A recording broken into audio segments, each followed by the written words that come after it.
Trinadapi Sunichena Tororiva Sahishnuna Amanina Manadena Kirtaniya Sadahari Hare Nama Hare Nama Hare Nama Kevalam Kalau Nastyeva Nastyeva Nastyeva Gatiranyata.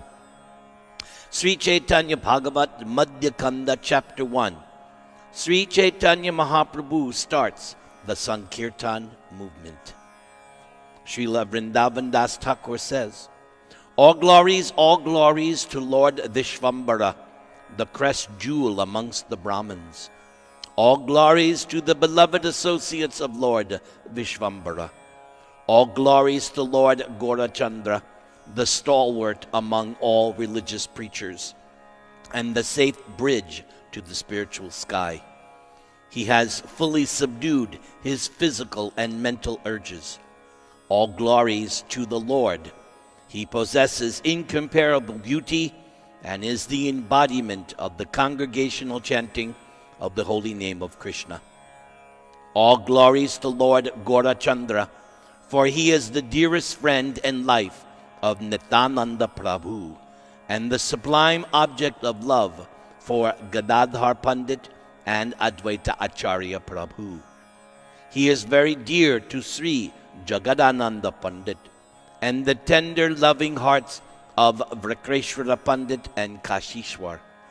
He is the Lord and Master of Srivas and his other beloved associates. O Lord, kindly look upon the living entities with divine benevolence. The descriptions recorded in the Madhya Kanda are like streams of nectar which pours out into the ears. It melts the granite-like doubts and atheistic thoughts in the deep recesses of the heart. Please listen attentively with unflinching faith to the narrations of the Madhya Kanda describing the beginnings of the congregational chanting of the holy name. Let's all chant Hare Krishna, Krishna Krishna, Hare Hare, Hare Rama, Rama Rama, Hare Hare. The entire township of Navadvip offered jubilant and loud welcome to the Lord, who had just returned from Gayadham. Friends and relatives rushed to meet the Lord. The Lord spoke sweetly to everyone, and they were overjoyed to see Lord Vishvambara return. They all accompanied the Lord, many of them going in front of him. They brought him to his house, and he began narrating the experiences of his pilgrimage. The Lord said, by your blessings and good wishes, I could visit Gayadham and return without any difficulties. The Lord spoke very humbly, pleasing everyone. They were all very impressed by his gentility. The senior members of the society touched the Lord's head and blessed him with a long life. Further well-wishers chanted mantras for his protection as they touched different parts of his body. Putting their heads upon his breast, others invoked the mercy of Govinda, saying, may Govinda bestow blissful peace upon you. And here we are in Govinda-kunja. Hare Krishna, Krishna Krishna, Hare Hare, Hare Rama, Rama Rama, Hare Hare. Nobody could describe the joy Sachi Mata experienced as she saw the return of her son. Upon seeing her Lord's face, Vishnupriya glowed with happiness, and her cloud of loneliness dissipated. The joyous news spread to his in-laws' house, touching them with jubilation. The Vaishnavas were especially happy, and they ran to see the Lord. To everyone, the Lord spoke very softly and humbly. Later, taking leave of them, he returned to his room. He took a handful of devotees inside to discuss the more confidential topics of his pilgrimage to Gaya. Lord Chaitanya said, my dear friends, I want to describe to you the wonderful places that constantly reminded me of Lord Krishna. As soon as I entered into Gaya, I heard the auspicious sounds of chanting, conch shells, and bells. Hundreds and hundreds of Brahmin priests were chanting from the Vedas. They glorified Lord Krishna and the place of pilgrimage where he had left the impression of his lotus feet. They said, "Welcome to the holy spot where Lord Krishna washed his lotus feet." In previous ages, where Lord Krishna visited Gaya, he washed his transcendental lotus feet at this place. Mother Ganga has become glorious and holy by the touch of the waters from the lotus feet of the Lord. Lord Shiva holds that water upon his head with the full realization that this is the water from the lotus feet of Lord Krishna. Therefore, this place of pilgrimage has become one of the holiest and is known as Padodakatirtha, the pilgrimage place where Lord Krishna left the waters of his lotus feet. Yes?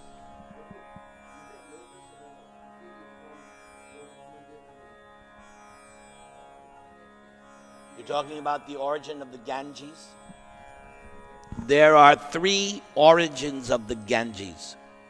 One, Narayan manifested himself as Ganga. Another one is, yes, when Lord Vamana pierced the covering of the universe, the water of the causal ocean bathed his feet, and therefore it says that because of that, the Ganga has a pinkish color. And then there's a third source of the Ganga, and I can't remember what it is. Yes, I'm pretty sure that's what it is. When Bhagirath was able to please Lord Shiva and satisfy Ganga with her demands, and Bhagirath came and brought the Ganges.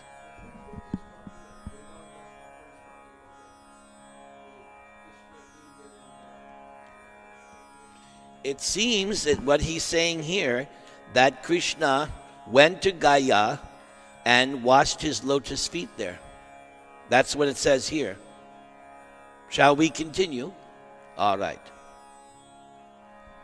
As soon as Lord Chaitanya repeated the name of Gayadam and Padapadma Tirtha, his remembrance of the lotus feet of Lord Vishnu intensified, and incessant streams of tears poured down from his eyes. He became extremely restless. Unable to control his spiritual emotions, he began crying out the name of Lord Krishna. So profuse were the tears of Krishna Prem, love of Godhead, that they could have watered an entire flower garden. He sighed deeply, repeating Krishna's name. His whole body was covered with horripilation, or goosebumps. He could not control himself anymore and shivered like an autumnal leaf. Śrīman Pandit and other devotees present could not remain unaffected. They were astounded at seeing this wonderful manifestation of Lord Krishna. Tears welled up in the eyes of the Lord and flowed freely as if Mother Ganga had found another source. What is this sight? They all thought in their minds. We have never seen the Lord acting like this. This must be the great mercy of Lord Krishna, that he has allowed us to see such spiritual emotions. After a while, the Lord became still, and external consciousness returned to him. He began to speak once again. My dear friends, please return to your homes today, but I want to see all of you tomorrow again and discuss very confidentially in a solitary place. I want to disclose the deep sadness in my heart. Śrīman, you come early to Shuklambara Brahmachari's house with Murari and Sadashiva. everyone returned to their houses, and the Lord became engrossed in his own world. The spirit of Krishna Prema had manifested in the body of the Lord, and he had now lost all taste for anything mundane. Sachimata could not understand the new transformation that had overcome her son, but she was happy just to have him near. She saw her son crying out Krishna's name, and tears of Krishna Prema which flowed profusely from his eyes. The Lord cried out, "Where is my beloved Krishna? Where is my beloved Krishna?" This deepened his mood of separation in love of Krishna. All such activities of the Lord were incomprehensible to Sachimata. So in great awe, with folded hands, she prayed for the shelter of Lord Govinda. Yes. Yes, he's Chaitanya Mahaprabhu. Oh, you talk about first initiation? Yeah, he hasn't taken sannyas yet. No. Yes, he's a householder now, as we're going to see some incidents. And here, Vṛndāvana Dāsa is referring to him as Vishvambara, which is one of his names, the maintainer of the universe. Okay, very good. The time was now dawning when Lord Chaitanya was to reveal his real identity, and the entire universe swayed with waves of joy. News quickly spread to all the Vaishnava devotees that Lord Chaitanya was constantly shedding tears of Krishna Prema, and they all swiftly gathered at the house to see him. The Lord acted very humbly towards them and spoke with everyone. He requested of the Vaishnavas, "Please come and meet me in Shuklambara's house tomorrow. I want to open my grief-laden heart to all of you." Śrīman Pandit was extremely happy when he saw this wonderful transformation in the Lord, his extraordinary Krishna Prema. Early in the next morning, Śrīman went as usual to pick flowers at Srivasa's house, where there was a jasmine tree, which was like a kalpavriksha or desire tree. Many flowers were picked from this tree. However, the tree would never be devoid of flowers. It had an inexhaustible bloom of fresh flowers. Usually, all the devotees met there during morning to pick flowers and exchange words about Krishna and his wonderful pastimes. In this way, Gadadhar, Gopinath, Ramai, and Srivas would daily enjoy each other's company in the morning. As Śrīman Pandit arrived, he was laughing with joy. Everyone greeted him, saying, "Why are you so happy today?"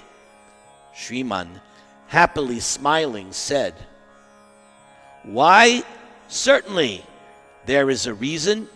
The other flower-picking devotees responded, "Then why do you not say it?"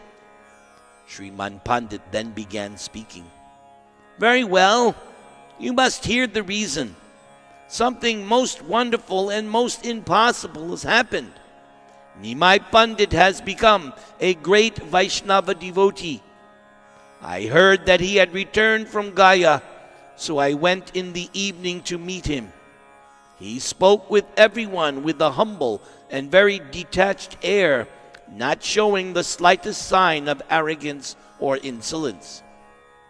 Then he took the Vaishnavas aside and began describing his pilgrimage and feeling for Lord Krishna. As soon as he mentioned the lotus feet of Lord Krishna and Pada Padma Tirtha, his eyes flooded over with tears of Krishna Prema. His whole body was overwhelmed with ecstatic symptoms, shivering, and horripilation. As he cried out Lord Krishna's name, he fell to the ground unconscious. When he regained consciousness, he repeatedly called out Krishna's name and again began crying in separation from the Lord. A river of tears like Ganga Devi flowed from his eyes. After seeing such sublime love of Krishna, I am convinced that he is not an ordinary personality. After he had become stilled and self-controlled, he told us that we should all come to meet him in Shuklambara Brahmachari's house today. I should bring Sadashiva and Murari along with me, and he would reveal the torment within his heart to us. Thus I have told you the reason for my joy and this auspicious news. Śrīman's words gave pleasure to all the devotees, and they loudly repeated Lord Hari's name. Srivas Ṭhākura then commented, "May Lord Krishna increase our congregation." The assembled devotees appreciated the mood of Srivas Ṭhākura, and happily they discussed topics of Krishna consciousness. The joyous sounds that surrounded them were pleasing to the heart. The devotees blessed everyone by saying, "May everyone be blessed by worshipping the lotus feet of Lord Krishna." Śrīman Pandit then left this Vaishnava assembly and proceeded to Shuklambara Brahmachari's house. Gadadhar Pandit, who had heard the discussion silently while everyone was picking flowers, also went towards the house of Shuklambara Brahmachari, while the others went to perform their daily worship of the Lord. Gadadhar Pandit thought, "Let me go and hear what he says about Krishna." Thus he reached Shuklambara's house, entered, and hid himself inside. Sadashiva, Murari, Śrīman, Shuklambara, and other such highly advanced loving devotees had already assembled there. Just then, Lord Vishvambara, the crest jewel of the Brahmins, appeared in the assembly. They greeted each other happily, but the Lord was all the time engrossed within himself. As soon as he was in the assembly of Vaishnava devotees, he began reciting different shlokas which glorified the nature of bhakti, devotional service. He said, "I had found my beloved Lord, but then he disappeared. In which direction did he go?" Saying these words, he fell down completely paralyzed. The Lord embraced the pillars of the house and began crying out, "Where is Lord Krishna?" And then again fell down. The devotees became affected by the Lord's intense mood of separation from his beloved Lord Krishna. He constantly repeated, "O Krishna, where is my Krishna?" The atmosphere intoxicated the devotees. It made them sway and stagger about the room. Inside the room, unseen by anyone, Gadadhar Pandit fell down unconscious. The devotees lost all sense of direction and identity. Nobody knew where or who he was. They became overwhelmed with love of Krishna, and all external consciousness disappeared from them. The whole spiritual scene amazed Janavi Devi, Mother Ganga. After a while, consciousness returned to the Lord, and he again repeated Lord Krishna's name and began crying bitterly. It was a wonderful scene. Everyone had lost themselves in an ocean of ecstatic bliss, of love of Krishna. The Lord fell repeatedly and continuously lamented, "O my beloved Lord Krishna, where did you go?" In this ecstatic mood, the Lord fell many times to the ground unconscious, but no bruises or pain were visible on his transcendental body. Loud, jubilant cries and weeping in love of Krishna reverberated throughout the entire house and Shukambhara's house became surcharged with the ecstasy of Krishna praying. After some time, the Lord calmed himself and sat down, but tears of ecstatic love flowed unrestrainedly from his eyes. He asked, "Who is inside the house?" Shukambhara Brahmachari replied, "Your beloved Gadadhar Pandit." Gadadhar Pandit entered with his head down, and his unchecked tears flowed profusely in torrents. This pleased the Lord beyond words. The Lord said, "Dear Gadadhar, you are most fortunate and pious because from your childhood you have developed unflinching love for Krishna. But my life so far has been wasted in the useless pursuit of material knowledge. Then finally, when I found the most precious object of love, he disappeared as a result of my previous impious and profane activities." Saying this, the Lord Vishvambara again fell unconscious to the ground, and the dust covered his entire body. Later, his external consciousness returned, and then again he fell unconscious, totally lost in ecstatic separation from his beloved Lord Krishna. It was certainly the invention of providence that the Lord was not hurt. It became impossible for the Lord to open his eyes because they were brimming with tears of love of Krishna. The only words he repeated were Krishna's names. He embraced everyone and crying bitterly asked, "Where is my beloved Krishna? My dear brothers, please tell me quickly." The devotees were greatly moved to see his intense pain of separation from Krishna. They remained dumbfounded and lost for words. The Lord said, "Please relieve me from this grief. I only need the son of Nanda Maharaj, the Lord of the Gopis. I need Lord Krishna." Saying this, he again fell down, his hair loose and mingling in the dust.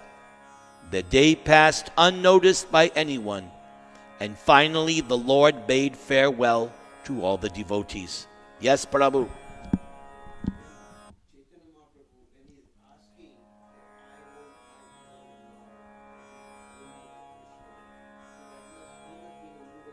Exactly. Definitely.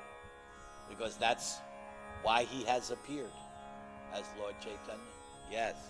Shall we go? Okay. This is household and life.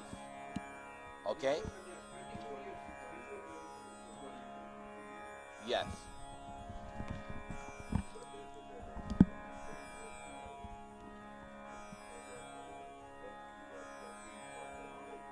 Yes. You're going to learn more about it.